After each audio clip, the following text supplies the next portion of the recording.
ہم نے کشمیر کو پچھلے 75 سال مذہب کے نام پہ کیش کیا، دیکھیں جی مذہب مسلمان ہے، مسلمان عوام ہے، اور مسلمان عوام جو ہے نا اس کے ساتھ ظلم اور زیادتی ہو رہی ہے،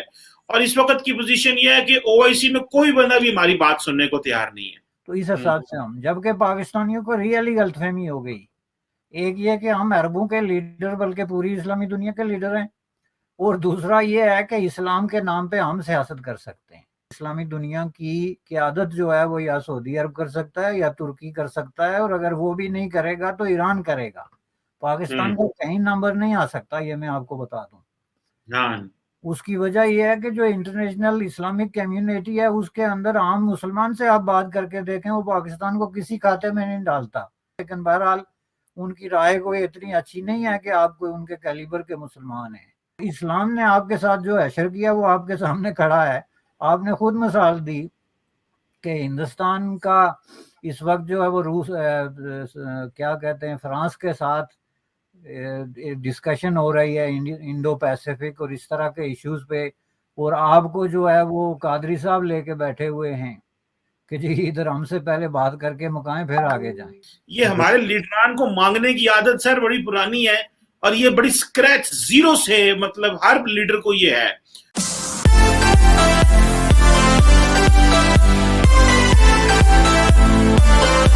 دوسری طرف سر دیکھیں او آئی سی کو دیکھ لیں یا جو اسلامی ممالک کو دیکھ لیں،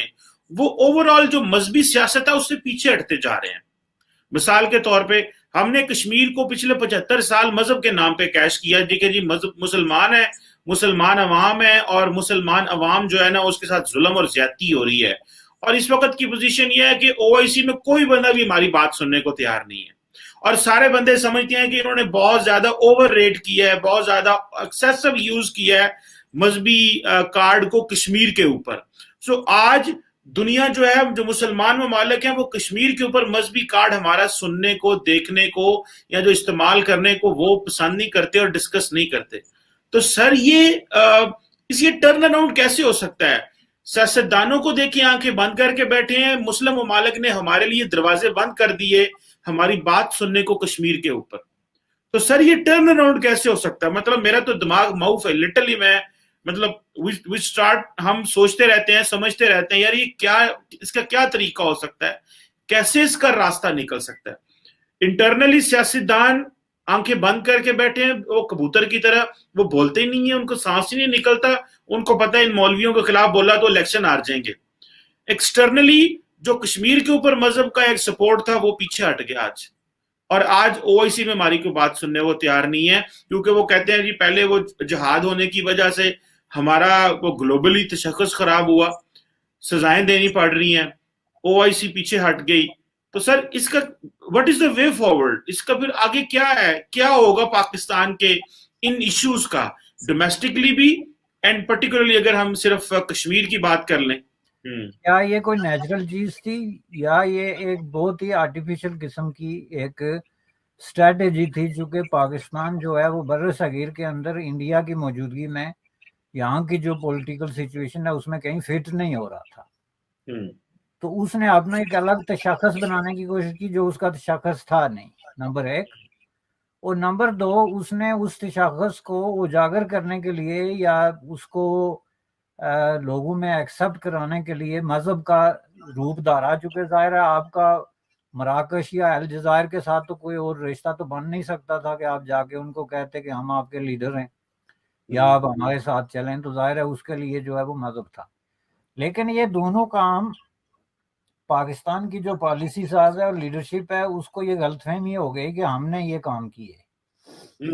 یہ کام انہوں نے نہیں کیے تھے، یہ سب کام امریکیوں نے کر کے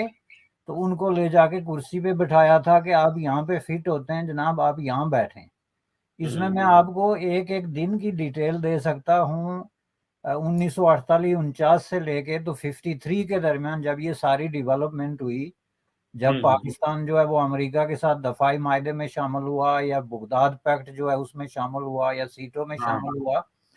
تو اس میں تو امریکہ نے ایران کو اور ترکی کو، یہ ملک جو تھے ان کو پہلے سے وہ امریکی اثر میں تھے، اور ان کو بڑی مشکل سے ان کو امریکہ نے منوایا کہ آپ پاکستان کو بھی اس میں شامل کریں، چونکہ پاکستان کے پاس فوج ہے اور آپ لوگوں پہ جو ہے وہ سوویت یونین کسی وقت بھی کوئی حملہ کر سکتا ہے یا جو بھی کسی طرح کی پیش قدمی، تو اس میں پاکستانی فوج آپ کی جو ہے وہ مدد کر سکتی ہے، اس لیے اس خطے میں ان کا آپ کے ساتھ جڑنا ضروری ہے۔ تو یہ سارا کر کے امریکیوں نے ان کو دیا، چونکہ ان کے اپنے انٹرنیشنل ڈیزائن میں یہ ایک جگہ پہ فٹ ہوتے تھے جہاں پہ امریکیوں نے یہ طے کر لیا تھا کہ پاکستان کا جنوبی ایشیا میں کوئی رول نہیں بنتا بلکہ مڈل ایسٹ میں بن سکتا ہے۔ تو اس حساب سے ہم، جبکہ پاکستانیوں کو ریئلی غلط فہمی ہو گئی، ایک یہ کہ ہم عربوں کے لیڈر بلکہ پوری اسلامی دنیا کے لیڈر ہیں، اور دوسرا یہ ہے کہ اسلام کے نام پہ ہم سیاست کر سکتے ہیں۔ جب عربوں کو اس بات کا احساس ہوا کہ یہ اسلام کے نام پہ ہم پہ سیاست کر رہے ہیں، میں آپ کو بتاؤں جب سے ان کا رویہ بدلا کشمیر پہ، ان کو اس بات کا احساس ہوا، انہوں نے چونکہ مذہب کو اگر کہیں یوز بھی کیا سیاست کے لیے تو وہ دوسرے طریقے سے کیا انہوں نے، جیسے سعودی عربیہ نے، لیکن یہ جس طریقے سے نعرے بازی کے ذریعے مذہب کو پاکستان میں استعمال کیا گیا، وہ اس کی کہیں کسی اسلامی دنیا میں جو ہے وہ اس کی مثال نہیں ملتی۔ تو آپ کہتے ہیں اس کا وے فارورڈ، تو اس کا وے فارورڈ یہ ہے جناب کہ پاکستان یہ تسلیم کرے کہ ہم جس خطے میں رہتے ہیں، پہلی بات یہ ہے کہ یہ OIC اور یہ جو اسلامی دنیا اور یہ اسلامی امہ، یہ سارے جو ہے وہ فراجولنٹ قسم کے نعرے ہیں، اور اگر یہ اصلی بھی ہیں تو اسلامی دنیا کی قیادت جو ہے وہ یا سعودی عرب کر سکتا ہے یا ترکی کر سکتا ہے، اور اگر وہ بھی نہیں کرے گا تو ایران کرے گا۔ پاکستان کا کہیں نمبر نہیں آ سکتا، یہ میں آپ کو بتا دوں۔ اس کی وجہ یہ ہے کہ جو انٹرنیشنل اسلامک کمیونٹی ہے اس کے اندر عام مسلمان سے آپ بات کر کے دیکھیں، وہ پاکستان کو کسی کھاتے میں نہیں ڈالتا، سوائے اس کے کہ عام آدمی ان کو نہ کہہ لے ہو یو ہیو ایٹامک بم اور سم تھنگ، لیکن بہرحال ان کی رائے کوئی اتنی اچھی نہیں ہے کہ آپ کوئی ان کے کیلیبر کے مسلمان ہیں۔ اگر اس طریقے سے جو سیادت اور قیادت کا کبھی بھی یہ ایشو چلا تو اس میں یا سعودی عرب نمبر 1 ہوگا جو ان کی نسلی اور مذہبی برتری ہے، یا ترکی ہوگا جو ان کی تاریخی برتری ہے اور ایک تجربہ ہے انٹرنیشنل افیئرز میں، یا کوئی اور اس طرح کا ملک نکل کے آ جائے گا، لیکن پاکستان کا اس میں کوئی نمبر نہیں۔ نمبر 1۔ نمبر 2، اسلام نے آپ کے ساتھ جو حشر کیا وہ آپ کے سامنے کھڑا ہے۔ آپ نے خود مثال دی کہ ہندوستان کا اس وقت جو ہے وہ روس کیا کہتے ہیں فرانس کے ساتھ ڈسکشن ہو رہی ہے انڈو پیسیفک اور اس طرح کے ایشوز پہ، اور آپ کو جو ہے وہ قادری صاحب لے کے بیٹھے ہوئے ہیں کہ جی ادھر ہم سے پہلے بات کر کے مکائیں پھر آگے جائیں۔ تو یہ چیزیں جو ہیں اب ان کی موجودگی میں ظاہر ہے آپ کو واپس رجوع کرنے کا جو میں نے لفظ استعمال کیا وہ کیا ہے کہ نمبر 1 یہ ہے کہ ہم کوئی میڈل ایسٹرن لیڈر نہیں ہیں بلکہ ہم سب کانٹیننٹ کے لوگ ہیں، اپنی دھرتی ہے، یہیں پہ پیدا ہوئے، یہیں پہ مریں گے، اور اسی دھرتی میں ہم نے رہنا ہے، اچھے طریقے سے یا برے طریقے سے اسی کو لیڈ کرنا ہے یا اسی میں کسی کی لیڈری کو ماننا ہے۔ یعنی آپ یہ نہیں کر سکتے کہ اپنے خطے سے نکل کے ایک اور دنیا آباد کریں انلیس کہ آپ مائیگریٹ ہو جائیں۔ ظاہر ہے ملک مائیگریٹ نہیں ہوتے، وہ تو انڈیویجول ہوتے ہیں جو مائیگریٹ ہوتے ہیں، جو ایک ہے۔ اور دوسرا جو ہے وہ مذہب کو پوری دنیا نے تسلیم کیا اپنے اپنے تجربے کی روشنی میں مختلف شکلوں میں کہ یہ جو ہے جب آپ سیاست میں استعمال کرتے ہیں اس کو تو یہ ایک بہت بڑا خطرناک قسم کا ہتھیار بن جاتا ہے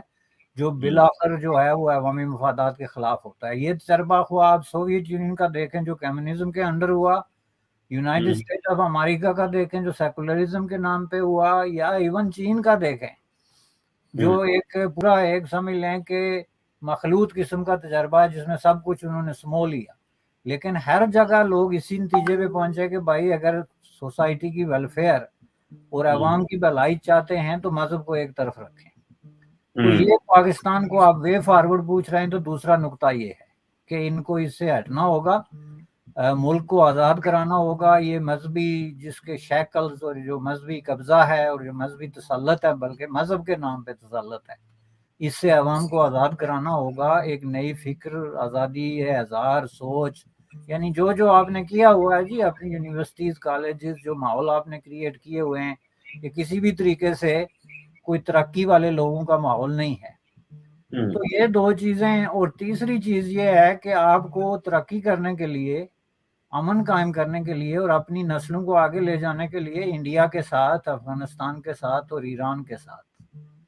اپنے معاملات جو ہیں وہ دوستانہ بنانے ہوں گے، چونکہ اس خطے میں یہی تینوں آپ کے نیکسٹ ڈور نیبرز ہیں۔ تو یہ تین اگر آپ نہیں کر لے سکتے تو پھر آپ یوں سمجھ لیں کہ دیر از نو وے فارورڈ۔ بالکل ایسے ہی سر، وہ میں تھوڑے دن پہلے، آپ کی بات صحیح ہے، اس کے لیے تو سر جانا پڑے گا پیچھے آبجیکٹو ریزولوشن پہ، جانا پڑے گا کانسٹیٹیوشن چینج کرنے پہ۔ یہ تو بہت بڑا بکھیڑا، اور بہت سارے لوگ کہتے ہیں کہ ہمیں آبجیکٹو ریزولوشن سے شروع کرنا چاہیے، سٹارٹنگ فرام 1949 اسکریچ سے شروع نہ کیا، جہاں سے معاملات خراب ہوئے، جہاں سے ایک وہ اس کو انہوں نے بیس بنا لیا اور کہتے ہیں نہیں جو کچھ بنے گا اسی کے اوپر بنے گا۔ تھوڑے دن پہلے میں سینیٹر اعتزاز احسن کو سن رہا تھا، وہ ایک یہاں پہ موحدی یوسف کانفرنس کرائی انہوں نے، identification and actualisation of Pakistani narrative, ایک کانفرنس ہوئی، ایپری ایک تھنک ٹینک ہے ان کے ریفرنس سے، تو انہوں نے وہاں پہ سٹیٹمنٹ دی جو کہ بڑی اہم سٹیٹمنٹ ہے، اور میں سمجھتا ہوں کہ اس کو کسی نے بادر ہی نہیں کیا، پڑھے لکھے گلاں نو کوئی نہیں دھیان دیندا ایتھے سر، بس ایتھے نعرے بڑی آوازاں مار دین۔ اس نے کہا جی Pakistan is a territorial state, Pakistan is not an ideological state. جس طرح آپ فرما رہے تھے نا سر پہلے، جو انہوں نے کیا نام ہے لیاقت علی خان نے کہ جی اسی تے کہ مسلمان آدھے اسی جناب پھٹے چوک دیاں گے روس دے، اور جس طرح سر انہوں نے انویٹیشن منگوایا وہ بھی بڑی کہانی مزے کی ہے۔ پہلے ایران کے پاکستان میں جو ایرانی ایمبیسڈر تھا اس نے روس کو کہا جی ہمارے لیے انویٹیشن بھیجیں، ہم آنا چاہتے ہیں روس، تاکہ کیونکہ انڈیا کو پہلے بلا لیا ہوا تھا امریکہ نے، تو ہمیں امریکہ سے انویٹیشن نہیں۔ تو جب سر امریکہ سے انویٹیشن آیا تو جو روس کا انویٹیشن تھا وہ وہیں پڑا رہا، اور ہم امریکہ چلے گئے۔ یہ عبدالستار صاحب نے پاکستان فارن پالیسی میں لکھا ہوا ہے، جو پاکستان کے سابق وزیر خارجہ شاہ محمود اس میں جناب مشرف کی رہے ہیں کیبنٹ میں، انہوں نے اپنی کتاب پاکستان فارن پالیسی میں لکھا، جو پاکستان میں بہت پڑھی جاتی ہے اور میں نے بھی بڑی پڑھائی ہے وہ۔ اور سر یہ تو آپ وہ مذہب والی بات ہے نا، اور میں ایک پوائنٹ میرے ذہن میں اور آ گیا، وہ سیٹو سینٹو والا۔ جب یہ South East Asian treaty organization بن رہی تھی تو ایسٹ پاکستان کا حصہ تھا، تو ہم چاہتے تھے ہم سیٹو کا ممبر بنے۔ امریکہ بڑا شیار تھا، وہ بلاکس بنا رہا تھا تاکہ ملکوں کو بلاکس میں کنورٹ کرو، تاکہ یہ کمیونزم کا فال نہ ہو اور ایک ایک ملک ساتھ رہے، اٹیچ رہے۔ تو ہم جو تھے وہ سیٹوں کا ممبر بنے گئے، یہ ساڑھا بنگلہ دیش بھی ہے، تاکہ ہمیں اور پیسے مل جائیں۔ دس از واٹ عبدالستار نے لکھا۔ یہ ہمارے لیڈران کو مانگنے کی عادت سر بڑی پرانی ہے، اور یہ بڑی اسکریچ زیرو سے، مطلب ہر لیڈر کو یہ ہے۔ تو یہ مذہب کا بڑا بے دریغ استعمال کرتے ہیں سر۔